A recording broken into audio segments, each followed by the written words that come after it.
What's up, addicts? We're back. And we're here to talk about Rick and Morty Season 4. We're going to go ahead and just make a video that's compiling all of the first half. When they come back, we might do an episode, an episode by episode, and then, later on a full season review. But here we're just going to, go over the first 5, in case you haven't seen them, or just, it's been a while because we've been waiting. And then we're going to, just talk about which one's our favorites and, what we think of the season so far. So, I guess I'm going to be also the one talking about the little thing. So I'll just go over... I'm here as well, guys. Yeah. I'm just going to go over all of them real quick on, what the general plot is, and then we'll go into, the deep dive. So, first, and also, don't mind me, I'm just going to, look at my TV for reference in case. So, the first episode, the premiere, you got Edge of to Morty, Rick Die Repeat, and the reason why I have to look is because it's always a tongue twister. But that one's really cool because we have basically anime reference overload. We have Edge of Tomorrow and Akira references spread out through there. But basically the gist of that episode is, Rick has Morty pulled along, gets some death crystals that predict your death or all the possibilities of your death. Rick accidentally gets killed. And then Morty is maybe I'll revive Rick, maybe I won't. And then, you kind of get to see Rick trying to get back into his body, and then also his, I guess, dimension, and then also Morty wanting to die with Jessica. So that's cool. Then the second episode, we get the old man in the seat. This is a 180 of the first episode because we get some serious vibes. But Rick's hunting down a man that shit in his toilet, and then we also have Jerry fucking up as he always does and making an internet dating site and ruins people's lives. Yeah, seeing how that ravages the planet. And then you have the third episode, which is one crew over the Cuckoo's Morty. Oh god, I love the movie that they based that title off of, though. But this one you get general or generic heist plot, but it's actually deeper than you think. So you get to see... As all heists are. Yeah, it's basically a riff on all heist movies, and that's kind of the point. And also some sinister undertones that's kind of funny, to be honest. And then we have Claw and Hoarder special Rick Tim's Morty. And this one, what can I say more other than, they go on an adventure. Morty wanted a dragon, so Rick, has to oblige now that he's low on the totem pole in the family. And slut dragons. Who knew? Who knew all dragons were sluts? Yeah, there's some interesting magic. Yeah, and then we get to see Jerry talk to a talking cat, actually. Who's done unimaginable things. Yes, abhorrent, unforgivable, speakable things. And then we have the latest episode, which is Rattlestar Galactica, which is basically something that they said they would never do, and that's focus on time travel and them fucking up the Snake timeline. Which so is Terminator, heavily Terminator influence themes there. Yeah. So with that being said, Michael, what have you been thinking of the season so far? So there's a lot of moments and highlights in this season.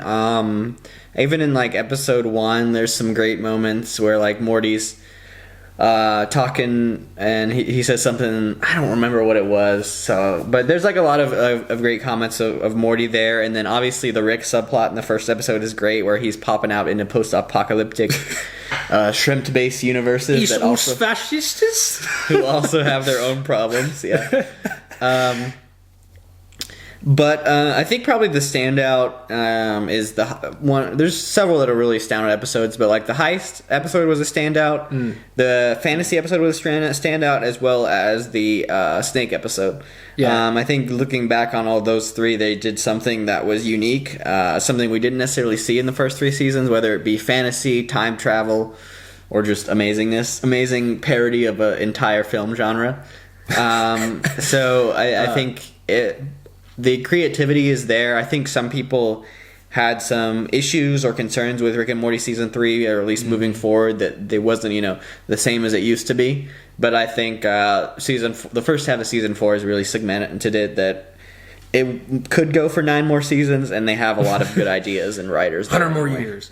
Yeah, I would agree with that, because I think, in hindsight, looking back at season 3, it's got some good episodes. It's got some great episodes, actually. I like a lot of the episodes in there. But I think one thing that you notice, especially very early on is that they do spread out like their gems of that season. So, it's like I don't remember exactly how it goes, but it's like, great episode, not so, kind of like, it's their episode. Not to say it's bad, it's just, like not as good. And then, going on that pattern. So with this one, I think they've done a really good job of having just a slam of a first half, because all of them have been really good. Obviously, there's some standouts, like you said. I would agree with all of your 3 picks out of those are like my favorites as well.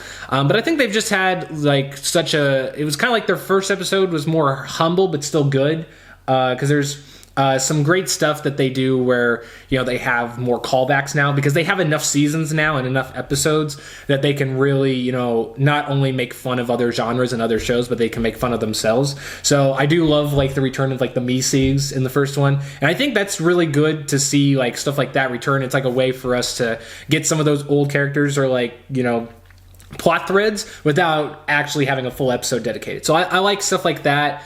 The whole thing with the cruise and whatnot, that has probably some of the funniest, like it just turned most of those lines that is like in all those movies into like memes. So I and not to say like I have any particular attachment to those, but I just love how much they riffed on that, and also kind of say that they love it at the same time. Not like the creators, but just like the characters in the show. And I think it's hard because a lot of the younger generations don't really have any great heist movies. I mean, I'm like, there's now a reason. You see me. There's Dan Harmon has a great bit has a about whole that. bit about that. Yeah. But like, there's a reason there's 10 Fast and Furious and not 15 Ocean's 11 movies. There's some, but they've not really been that commercially successful. So it's good to have a conversation with the younger generations. The 5-year-old kids who watch Rick and Morty. But no, if you're looking at like teenagers or young adults, to go back and look for those classic heist movies. Yeah, I think that another one that they do, like that's probably like my favorite episode so far, is the Rattlestar Galactica. Again, this is not good for somebody that has speech problems like me, but I really like that one because Rick and Morty has always, at its core, it's a sci-fi show. And so I love seeing how they're tackling, branching out more to different types of sci-fi. And that's one that I think they did perfectly because, they been pretty sound or like pretty firm that they didn't want to do time travel. And I think they did it in a way that was just perfect for the show. And also the references in there, I do appreciate that a lot. I think there's several instances where there was some comedic choices made that I think actually make the scene funnier. So like for instance, with the snakes, when we get glimpses of their home world and then them progressing, I think it's really funny to see like no subtitles at all because it's one thing to like understand what they're doing, but I think it's just like, it's almost like when you have like a comedian like filling out the crowd at like a live show. It's just something about that air that just makes it all the more funny. It's just this playing out. But yeah, I think, and also you can't forget Snake Jazz. That was something the world gave us. But I would say even they're ones that aren't as, I guess, even though there's not really been a bad episode so far in the season, I think even like the ones that don't stand out as much, like the man in the old seat, is that I'm already messing it up. But that one's still fun. Like I love the side plot to that too. Seeing like everybody go crazy because I think that's something that's just like so prevalent today is like using dating apps and stuff. So I love how they pull from that as well and make fun of it. But yeah, what would you rate what would you rate it so far just based off of these? It's there's two modes of thinking or ways of thinking when it comes to Rick and Morty. There's people who want to see a greater plot. They really like Evil Morty. That's their favorite episode, and they can't wait to see him back. Yeah. And then there's people who like the one-off episodes. This first half of the season is very heavy in the one-off episodes, which if you like the continued story, then that's probably one element that you're missing out on. But besides that, I think you can't really complain about the quality of the episodes or the humor. So I'd probably give it an FFA. Again, the first two episodes are a little bit weaker. They're still great, but they're a little bit weaker. So we'll have to see as a whole season if it really patches itself together. But definitely like 3, 4, and 5. I think it really hit different genres and different things, but they were some of the best one-off episodes that have been around for Rick and Morty. Yeah, I think that shows in general, like format, like you get a lot of shows that, they want to make like their first 3 episodes like amazing, right? They'll put like the best 3 episodes at the front, and then the rest of the season kind of drags on, and then they'll put like their last 2 good episodes at the last part. So I really like that they kind of had like a humbler start, or at least, I don't know if that was really like their intention, but just like having some of those just outlandishly fun episodes later on.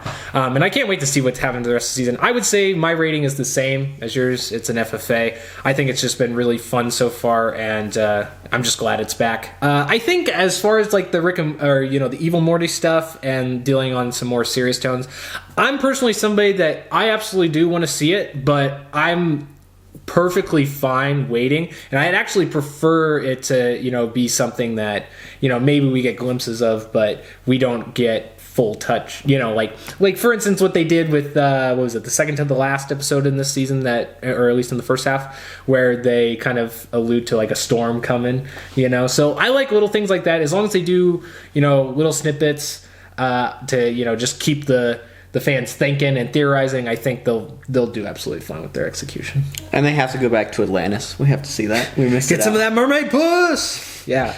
That is a funny line. Yeah. You can't lie though. That if no matter what you think of season 3, Tales from the Citadel is an amazing episode. It is a really good episode. Yeah, I love that.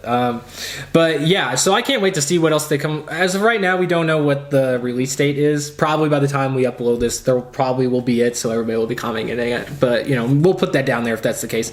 But with that being said, stay tuned for more Rick and Morty. We're going to have some more stuff for that, as well as some other show and movie. Hopefully we're going to get some more movie stuff. We've been focusing a lot on books right now, but hopefully we're going to get into some TV and movie stuff as well. Not to say we're not going to do books. Definitely going to continue doing books. Everything is here. So with that being said, there's something here, there, probably right here, somewhere. Point in the screen. Yeah, we're going to blur up all the face. But anyway, guys, we'll see you next time. Later. Peace.